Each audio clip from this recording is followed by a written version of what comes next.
Ndongeye ndabahaye mwiriwe mwese canke mwaramutse bivanye naho mugenda mudukurikirana muherereye. Mwese mudukurikirana muherereye mu bihugu vy'amakungu ya kure, abari cane ku mugabane w'abanyamerika, mwese mudukurikira muherereye ku mugabane w'abanyaburaya, abadukurikira muherereye ku mugabane w'abanyaziya, mwese kandi mudukurikira muherereye ngaha mu gihugu cacu c'Uburundi, intara, amakomine, imitumba, ubucimbiri, imisozi bigiye bitandukanye, bivanye naho buri umwe wese adukurikirana aherereye, mwese ndabahaye kaze. Fyonda subscribe niba ukoresha ururimi rw'icongereza canke niba ukoresha ururimi rw'igifaransa fyonda sabone, hama uca uja ngaha iburyo urafyonda nuko kantu kameze nk'agakengeri, amakuru n'ibiganiro dushikiriza bize bigushikira umwanya ku mwanya. Amakuru azindukiye ngaha mu gihugu cacu Burundi, ibintu bibandanya kuba bibi cane ngaha mu gihugu cacu, aho ibintu kuri ubu ngubu biriko biravugwa ko ipirizo canke ibohero ryujujwe ngaho Igitega rigiye gupfungirwamwo ibindi bihangange bibiri ngaha mu gihugu cacu Burundi. Bamwe rero bakaba bari kwikekwa ko atawundi agiye gupfungwa atari Colonel Reveriyano Ndikuriyo ndetse na Prime Niyongabo, uyu ni generali aramutswa igisirikari c'u Burundi. Kuri ubu ngubu ibintu bibandanya kuba bibi cane, hariko haravuga amajambo menshi ashingiye kuri abo bagabo bivanye nuko biri kuvugwa ko bariko baragenda bagerageza gusambura igihugu bakaba baragipfukamye mu nda. Ivyo vyose rero biriko biragenda bivugwa ko iryo bohero ryaciye ryuzuzwa ngaho mw'ibohero imbere Igitega. Twaraciye tubashikiriza ko harimwo ikibanza cari kiriko kirategurwa kugira ngo kizokwakire abantu batari baciye bamenyekana. Kuri ubu ngubu rero ibintu bikaba bibandanya kuba bibi cane, bari kuvuga ko atawundi Ndayishimiye yoba agiye gupfunga atari abo bagabo. Bunyoni yaciye amupfungira mw'ibohero rikuru rya Ngozi, ikibanza caraciwe gitegurwa baca babona Bunyoni niwe agishikanwemo. Kuri ubu ngubu rero Igitega naho twarababwiye ukungene hari ikibanza cariko kiragenda gitegurwa umwanya ku mwanya, bikaba vyibonekeza ko rero ngo cyahejeje kuzura aho hantu hatunganye neza, kandi vyibonekeza ko hagomba kuzopfungirwa abantu bakomakomeye cane. Hari harapfungiweyo abajenerali batandukanye ku bwa Nkurunziza, ubwo umuhisi Petero Nkurunziza rero hari hafungiyeyo abajenero batandukanye. Murazi ko na Siriro, generali Siriro niyo yari apfungiye nubwo yaje kugwa muri iryo bohero. Kuri ubu ngubu ngo caciye gitunganywa neza cane kuburyo hibonekeza ko kizokwakira abantu b'ibihangange bakomakomeye cane. Ndayishimiye yapfunze abo bagabo ntabapfata nabi, ahubwo agerageza kubashira ahantu heza cane kugira ngo babandanye batamuraba nabi, canke nkuko nyine baciye bumvikana ko ntawe uzofata mugenzi we ngo amugirire nabi canke amwice. Nawe yagerageje kubapfunga, vyibonekeza ko abapfungira ahantu hazima nkuko biriko biragenda bitangazwa. Amakuru rero akaba avuga ko abo bajenero batandukanye Prime Niyongabo ndetse na Colonel Reveriyano Ndikuriyo aribo bagomba gushikanwa muri ivyo bibanza, akaba aribo bazohapfungirwa. Tuzoguma tubakurikiranire kuko icoba ni cose muri bano bagabo. Prime Niyongabo yabuze ayacira n'ayamira kuko nawe araraba ko gupfungwa ari umukandida wavyo, ko ntaho yobisimbira canke yobitorokera. Ndetse na Colonel Reveriyano Ndikuriyo nawe yagirizwa ivyaha bikomakomeye cane, avyagirizwa n'umukuru w'igihugu Varisito Ndayishimiye, kuko biribonekeza ko ntaho bazotorokera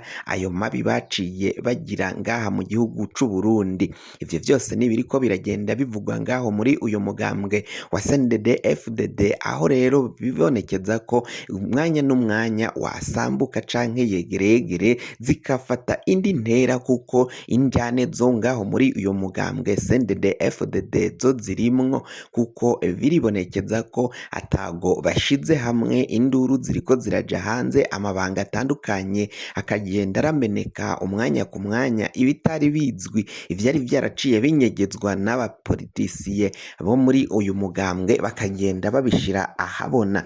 Bikaba vyibonekeza ko rero atakundi induru n'injyane mu gihe Varisito Ndayishimiye yoba adahagaritse abo bagabo b'ibicocoro ngo abavane muri uyo mugambwe wa CNDD-FDD, induru n'injyane ndetse n'intureka zikomakomeye cane bishobora gufata indi ntera akaba ari we bishobora gukora ko bikamuhitana canke bikamuvana ku butegetsi canke bitamuvana ku butegetsi muri kino kiringo, ikiringo gitaha ntazosubira kwiyamamaza kuko baca batanga Colonel Reveriyano Ndikuriyo ngo akaba ari we ahagararira canke aserukira uyu mugambwe wa CNDD-FDD mu matora yimirije yo mu mwaka w'ibihumbi 2025.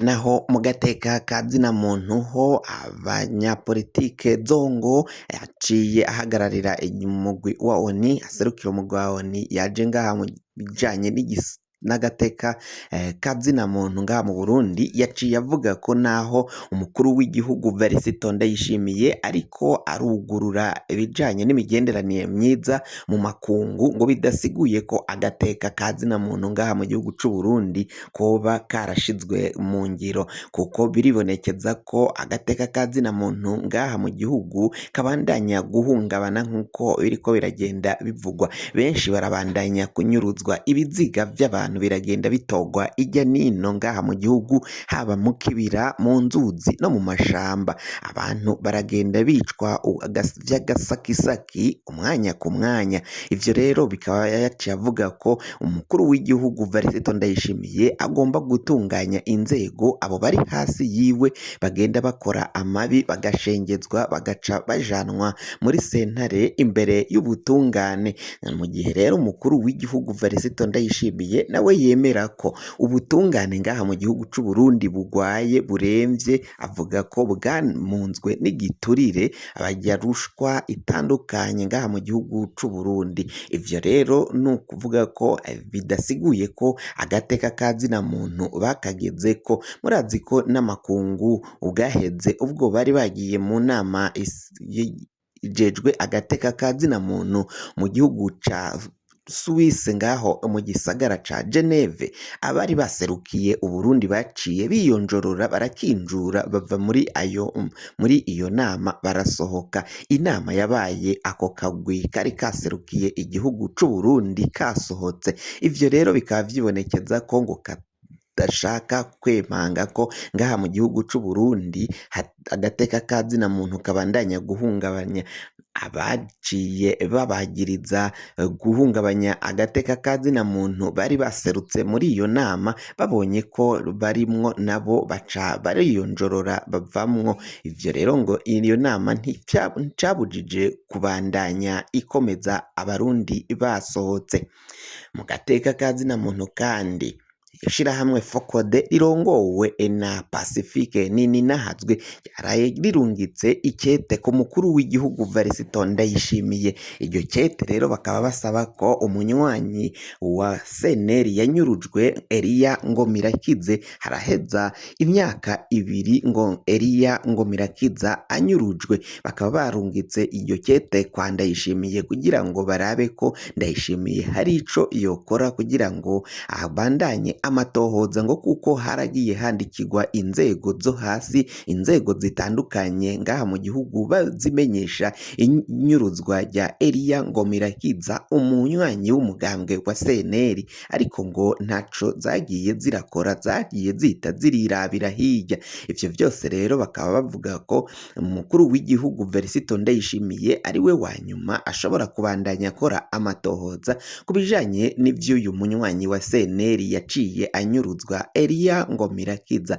Ishirahamwe Fokode ritwagwa na Pacifique Nininahazwe si ubwa mbere ryumvikanye rirondera abantu baba bagiye banyuruzwa ijya nino, kandi bikaba biboneka ko banyurujwe n'inzego z'igihugu, cane cane abo mu nzego z'iperereza.